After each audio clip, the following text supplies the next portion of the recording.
अस्सलामुअलैकुम। आज हम बनाने वाले हैं अमेरिकन चॉप सुई। और इस रेसिपी की स्पेशल बात यह है कि इसके नूडल भी प्रिपेयर करेंगे हम घर में। तो आइए नूडल प्रिपेयर करने के लिए देखते हैं हमें क्या चाहिए। सबसे पहले हमें चाहिए है 2 कप ऑल पर्पस फ्लावर यानी कि मैदा।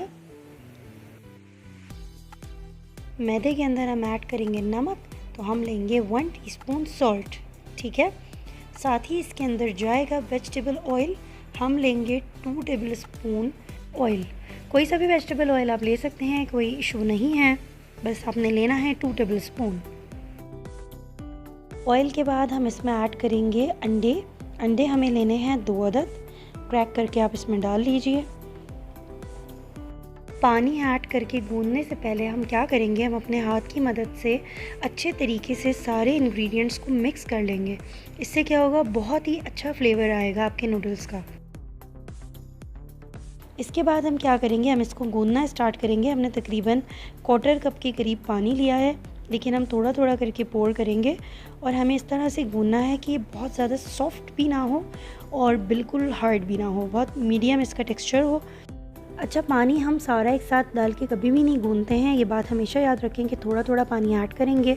और फिर भी लगेगा कि और पानी की ज़रूरत है तो आप मज़ीद पानी ऐड कर सकते हैं। मैंने भी एंड में 1 टेबल स्पून और ऐड किया था। और हाँ, अगर अभी तक आपने हमारे चैनल को लाइक नहीं किया तो अभी सब्सक्राइब कीजिए, वीडियो लाइक कीजिए और बेल नोटिफिकेशन को प्रेस करना बिल्कुल मत भूलिएगा। अब आपने अपनी डो को किसी भी फ्लैट सरफेस के ऊपर या सिलिकॉन मैट के ऊपर बहुत ही अच्छे तरीके से इतनी देर तक गूंदना है कि ये बिल्कुल स्मूथ टेक्सचर इसका आ जाए। तकरीबन इसको मैंने 5 मिनट तक गूंदा है। अच्छा, जब आप हाथ से प्रेस करके इसको गूंदेंगे तो आप देखेंगे कितनी जल्दी इसका टेक्सचर हो जाएगा स्मूथ। फिर आपने बनानी है इसकी एक बॉल और आप किसी भी कंटेनर में इसको रख देंगे। चाहें तो क्लिंग शीट से कवर कर दें, वरना आप सिर्फ लिड लगा के रख दें। और अब हम प्रिपेयर करते हैं बहुत ही स्पेशल चॉप सुई की ग्रेवी। इसके लिए हमें चाहिए होगा 1 कप कैबेज और 2 कप्स मैंने लिए हैं चिकन, और दोनों को ही मैंने क्यूब्स में कट किया है, बहुत बारीक बारीक चॉप नहीं किया है। साथ ही हमें चाहिए होगा एक आपने शिमला मिर्च अगर मीडियम साइज़ की है, वरना हाफ़, और हाफ़ कप मैंने कैरेट लिया है और इसको मैंने जूलियन कट कर लिया है। और साथ ही हमने लिए है 2 से 3 हरी प्याज और उसको हमने मोटा मोटा चॉप कर लिया है। अब हमने एक पैन में 3 टेबल स्पून ऑयल और हाफ़ कप मैंने ली है प्याज को भी मैंने चॉप किया था। थोड़ा मोटा मोटा ही चॉप करना है, बारीक चॉप नहीं करना है। जैसे हम शाशलिक में डालते हैं प्याज के पीसेस, इस तरह से हमने चौकोर पीसेस काटे हैं। फ्लेम हमने तेज़ ही रखा है, हमें इसको तेज़ फ्लेम पे फ्राई करना है। ठीक है, ताकि हमारे वेजिटेबल्स सॉगी ना हो, बस थोड़ा सा ट्रांसलूसेंट करना है। जब प्याज आपकी अनियंस ट्रांसलूसेंट हो जाएं तो फिर आपने जो चिकन क्यूब्स में काट के रखी थी आप वो इसमें ऐड कर देंगे। और सबसे पहले हम चिकन को फ्राई करेंगे, क्योंकि अक्सर चिकन में स्मेल रह जाती है, हमें इसलिए उसको डायरेक्टली पहले ऑयल में फ्राई करना है। बाद में हम बाकी वेजिटेबल्स ऐड करेंगे। चिकन को अच्छे तरीके से खूब भून लेंगे ताकि उसमें किसी किस्म की कोई स्मेल ना रहे। और चिकन को इतना कुक करना है कि उसका कलर चेंज होके वाइटिश हो जाए, पिंकिश से वाइट कलर पे आ जाए। साथ ही हम इसके अंदर ऐड करेंगे 2 टेबल स्पून गार्लिक मैंने लिया है। गार्लिक पेस्ट भी ले सकते हैं, और आप लोग चाहें तो फ्रेशली जो चॉप गार्लिक्स होते हैं आप वो भी ऐड कर सकते हैं, उसकी भी बहुत अच्छी स्मेल आती है। मेरे पास गार्लिक पेस्ट था तो मैंने गार्लिक पेस्ट ऐड कर लिया है। अब हम इसको और फ्राई करेंगे अच्छे से कि बहुत अच्छी सी खुशबू आने लगे और जो पूरी चिकन है वो कम्प्लीटली वाइट कलर हो जाए, यानी उसका कलर चेंज हो जाए। देखें, चिकन का कलर चेंज हो गया है। अब मैं ऐड कर रही हूँ सबसे पहले कैरेट्स, क्योंकि कैरेट्स जो है वो थोड़ा सा टाइम लेते हैं। वैसे तो मुझे क्रंची रखनी है, सारी सब्जियाँ सॉफ्ट नहीं करनी, लेकिन फिर भी मैं step by step vegetables add करूँगी। कोई भी रेसिपी आप बना रहे हैं जो चाइनीज़ से रिलेटेड है या जिसमें बहुत सारी वेजिटेबल डल रही हैं, तो उसमें हम सबसे पहले कोशिश करते हैं कि हार्ड वाली वेजिटेबल्स को पहले डालें। तो मैंने कैरेट्स ऐड की हैं, उनको अच्छे तरीके से हाई फ्लेम पे स्टर फ्राई किया है। इसके बाद मैं इसके अंदर ऐड करूँगी कैबेज एंड कैप्सिकम, शिमला मिर्च और बंद गोभी। अब हम इन दोनों वेजिटेबल्स को भी अच्छे तरीके से स्टर फ्राई करेंगे। आँच का ख्याल रखिएगा। देखें, अगर आपने आँच हल्की रखी तो ये सारी वेजिटेबल्स अपना कलर भी इनका फेड हो जाएगा और ये पानी भी छोड़ देंगी। हमें इसको हाई फ्लेम पे फ्राई करना है। लास्ट वेजिटेबल है हमारी स्प्रिंग अनियंस यानी हरी प्याज। हरी प्याज भी आप लोग देख सकते हैं मैंने थोड़ी मोटी मोटी सी चॉप की है। अब हमने हरी प्याज ऐड कर दी है और अब हम इसको थोड़ा सा और फ्राई कर रहे हैं कि ये सारी चीज़ें जो हैं वो उनकी एक अच्छी सी फ्रेगरेंस आने लगे, अच्छी सी खुशबू आने लगे। देखिए मैंने कवर लगा के इसको कुक नहीं किया, इसलिए मेरी वेजिटेबल्स जो हैं वो उनका कलर जो है वो बहुत अच्छे से आपको नज़र आ रहा होगा। अब हमें इसमें ऐड करना है चिकन ब्रॉथ यानी कि यखनी। इसके लिए मैंने 1.5 कप यखनी ली है और इसमें मैं ऐड कर रही हूँ 1 tablespoon sugar. Regular sugar ली है हमने, और आप चाहें तो आपके पास अगर स्टॉक नहीं है तो आप चिकन क्यूब से भी बना सकते हैं स्टॉक। साथ ही इसके अंदर जाएगा 1/2 टीस्पून रेगुलर सॉल्ट की क्वांटिटी का थोड़ा ख्याल रखिएगा क्योंकि हम इसमें डालेंगे चाइनीज़ सॉल्ट भी, और चाइनीज़ सॉल्ट बिल्कुल ऑप्शनल है। आप इसके अंदर 1/4 टीस्पून चाइनीज़ सॉल्ट डालेंगे। नहीं डालना चाहते तो अपनी सॉल्ट को आप थोड़ा सा टेस्ट कर लें, आपको लगता है तो आप रेगुलर सॉल्ट की क्वांटिटी को थोड़ा सा बढ़ा सकते हैं। और अगर आप चिकन क्यूब यूज़ करें तो फिर प्लीज़ टेस्ट करके आपने सॉल्ट ऐड करना है। साथ ही इसके अंदर जाएगी ब्लैक पेपर 1.5 टीस्पून। अब हम इसमें ऐड करेंगे अपनी सॉसेस। सबसे पहले हम ऐड करेंगे सोया सॉस लिए हमने 3 टेबल स्पून। स्वीट सोया नहीं है, ये नॉर्मल वाली सोया सॉस है। इसके हमने 3 टेबल स्पून लेने हैं। और साथ ही हमने लेनी है टोमेटो केचप भी जाएंगे इसके अंदर 3 टेबल स्पून। और अब हम इसमें ऐड करेंगे अपनी लास्ट सॉस जो है चिली सॉस इसमें जाएगी 1 टेबल स्पून। सारी चीज़ें वो हैं जो आराम से घर में सबकी अवेलेबल होती है। अब हम अपना लास्ट इंग्रेडिएंट ऐड करेंगे जो है कॉर्न स्टार्च इसके अंदर जाएगा 3 टेबल स्पून।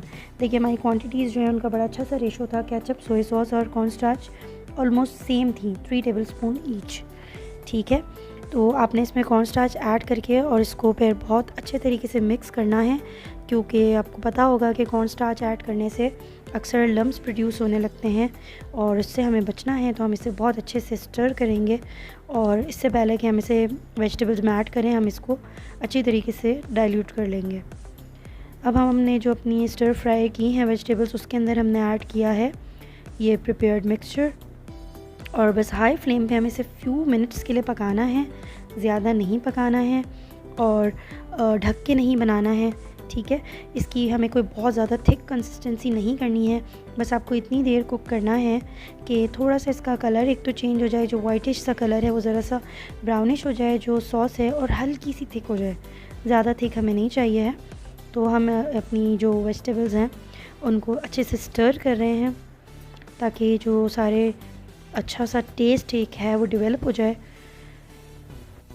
ऑलमोस्ट इसको हमने 5 मिनट कुक किया था और आप देखिए जैसे जैसे मैं स्टर कर रही हूँ अब मेरी जो ग्रेवी है उसकी कंसिस्टेंसी थोड़ी सी थिक होनी स्टार्ट हो गई है। बस इस पॉइंट पे अब हम अपना फ्लेम जो है वो टर्न ऑफ कर देंगे और इसको हम साइड में रख देंगे और अब हम अपना जो बाकी प्रोसेस है वो कंप्लीट करेंगे। हमारा डो बिल्कुल अच्छा स्मूथ टेक्सचर में रेडी है। अब हमने क्या करना है, हमने इसके तकरीबन 4 पीसेस करने हैं। ठीक है, ताकि 4 इक्वल बॉल्स हम बना सकें। 4 पीसेस करने के बाद हर पीस की आप एक बॉल बना लेंगे और फिर उनमें से हम एक बॉल लेंगे और उस पर अच्छे तरीके से हम फ्लावर को डस्ट करेंगे, क्योंकि हमें जो है ना इसको बहुत अच्छे तरीके से रोल करना है। इतना रोल करना है कि एक बहुत ही थिन सी जो है वो एक फ्लैट सी रोटी बन जाए। उसके लिए हमें जितनी बार ज़रूरत पड़ेगी हम इस पर बार बार कॉर्नफ्लावर जो है उसको स्प्रिंकल करेंगे और रोलिंग पिन की मदद से हमने इसको बारीक से बारीक रोल करना है। ठीक है, शेप का कोई इशू नहीं है, गोल नहीं बन रही है कोई मसला नहीं है, किसी भी शेप में बन सकती। बस हमारा फोकस इस चीज़ पे होना चाहिए कि हम इसको जितना भी फ्लैट कर सकते हैं कर लें। इसके लिए मैं यूज़ कर रही हूँ सिलिकॉन मैट, ताकि जो है वो ये डो हमारी चिपके नहीं, और इसीलिए हमने डो जो है ना वो बहुत सॉफ्ट नहीं बनाई, वरना फिर ये इस पॉइंट पे आके हमें थोड़ा सा इशू होगा कि ये चिपकेगी। ठीक है, अब हम इस डो को बहुत अच्छे तरीके से फ्लैट करते जा रहे हैं। जितनी फ्लैट होगी आपका चॉप सोए उतना ही डिलीशियस बनेगा। देखिए मैं शेप की बिल्कुल फ़िक्र नहीं कर रही, गोल से मेरा शेप जो है वो थोड़ा सा आउट होता जा रहा है, लेकिन कोई मसला नहीं है क्योंकि हमें बस इसको फ्लैट ही करना है। अच्छा, मुझे जिस पॉइंट पे लग रहा है कि ये थोड़ा सा स्टिकी हो रहा है या अच्छे से रोल नहीं हो रहा, तो फिर मैं अच्छे तरीके से इस पर और फ्लावर डाल के और इसको कम्प्लीटली फ़्लैट कर रही हूँ, स्पेशली जो साइड्स हैं उनसे मैं इनको फ़्लैट करती जाऊँगी। अब ये डो कम्प्लीटली फ़्लैट हो गया है, मैंने कॉर्नर से, साइड से, सब जगह से फ़्लैट कर लिया। अब मैं क्या करूँगी, इसे फ़ोल्ड करना स्टार्ट करूँगी। तकरीबन 1 इंच के मैं फ़ोल्ड्स बनाऊँगी, लेकिन साथ में हमने क्या करना है, इसके ऊपर हमने थोड़ा थोड़ा सा फ्लोर को डालना है कि आपस में जो फ़ोल्ड्स होंगी, जो लेयर्स होंगी, वो स्टिक नहीं होनी चाहिए। ठीक है, तो हमने इस पर अच्छे तरीके से, आप देखें मैं हर बार फ़ोल्ड करती जा रही हूँ और थोड़ा थोड़ा सा फ्लोर इस पर लगाती जा रही हूँ। इसको कम्प्लीटली रोल कर लेंगे। ये देखें थोड़ा सा मेरा शेप आउट हो गया था क्योंकि मुझे कॉर्नर से थोड़ा सा थिक लग रहा था, उसको मैंने अच्छे तरीके से बारीक कर दिया, बिल्कुल थिन सा रोल किया है और अब इसको मैंने कर दिया है फ़ोल्ड। अब आप क्या करेंगे, अब आपने लेनी है एक अच्छी सी शार्प सी नाइफ़ और इसको आपने बारीक बारीक सा काटना है। तकरीबन आप समझ लें कि 1 सेंटीमीटर ईच, इतना मैंने इसको रखा है। बारीक बारीक से इसको हम काट लेंगे, इसलिए हमने इसके बीच में अच्छी तरीके से फ्लावर डस्ट किया था कि ये जो छोटे छोटे से पीसेस हैं ये आपस में स्टिक ना हो। ठीक है, ये छोटी छोटी सी इसकी टिप्स हैं, अगर आप इनको एज इट इज़ फॉलो करेंगे तो इंशाल्लाह ये पैकेट से ज़्यादा बेहतरीन बनेंगे। इनका जो टेस्ट है और जो इनका एक टेक्सचर होगा वो बहुत ही बेस्ट होगा, ये मेरी गारंटी है, क्योंकि ये जो है ना वो बहुत ही अच्छे बनते हैं। अब हम क्या करेंगे, हमने कम्प्लीटली काट लिया है, हमें इनको अच्छी तरीके से खोलना है जो इनके फोल्ड्स हैं, लेकिन इस तरीके से कि एक दूसरे से उलझ जाएं। अलग अलग नहीं करना, बल्कि हमें इनको एक साथ उठा के अच्छे तरीके से खोलते भी जा रहे हैं हम फोल्ड्स और एक दूसरे में इनको उलझाते जा रहे हैं। ठीक है, अब हम इसको साइड में रख देंगे और इसी तरह से जो बाकी की हमारी बॉल्स हैं उनसे भी हम इसी तरह से उनको रोल करके और फिर हम उन्हें फ़ोल्ड करेंगे और उनको बारीक बारीक काटते रहेंगे।